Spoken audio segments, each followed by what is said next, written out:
আপনার নাম কি? ফয়সাল রহমান। ফয়সাল রহমান। কোথায় থেকে আপনি এখানে আসছেন? এই যে পার্শ্ববর্তী এলাকা থেকে। পার্শ্ববর্তী। আচ্ছা, এই গ্রামটার নাম কি বলে? উত্তরগাঁও। এটা কি পৌরসভা পড়ছে? জি। কালীগঞ্জ পৌরসভা ইউনিয়ন এলাকায় পড়ছে, তাই না? আসলে তোমার মানে জীবন কাহিনী এক লাইন বলবা।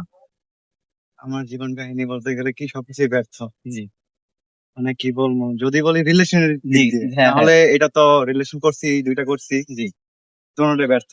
একটা ছিল 3 বছরের, জি ওইটা ফার্স্ট টাইম কি হয়েছে আপনার কিছুদিন ব্রেকআপ করছে, তারপর আবার ঠিকঠাক হয়েছে। জি তারপরে হঠাৎ করে বিয়ে হয়েছে গা, জি। তারপর আর যোগাযোগ হয় নাই। আপনাকে বিয়ের প্রস্তাব দেয় নাই? না না না, বিয়ের প্রস্তাব তো দেয় নাই, শুধু রিলেশনই করছে আমার সাথে। ফার্স্ট ফার্স্ট রিলেশন 3 বছর, আপনার না জানে বিয়ে করছে না?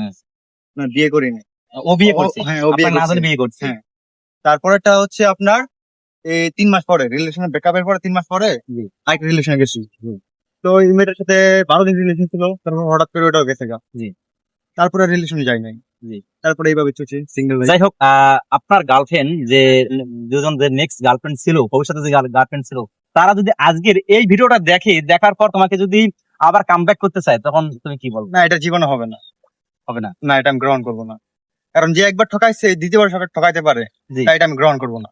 আসলে ভাইয়ের অনেক দুঃখ প্রকাশ করলো। ভাইকে আসলে অসংখ্য ধন্যবাদ। আসলে ভাই একজন ভালো মনের মানুষ, এবং আজকে নারীকে কখনো বিশ্বাস করাটা না করাটা ভালো। এবং যারা যারা আমাদের অডিয়েন্স রয়েছেন এবং ভাই ব্রাদার রয়েছেন, সবাইকে সাবধানে থাকবেন এইরকম জীবন কাহিনী নিয়ে। সবাইকে ধন্যবাদ।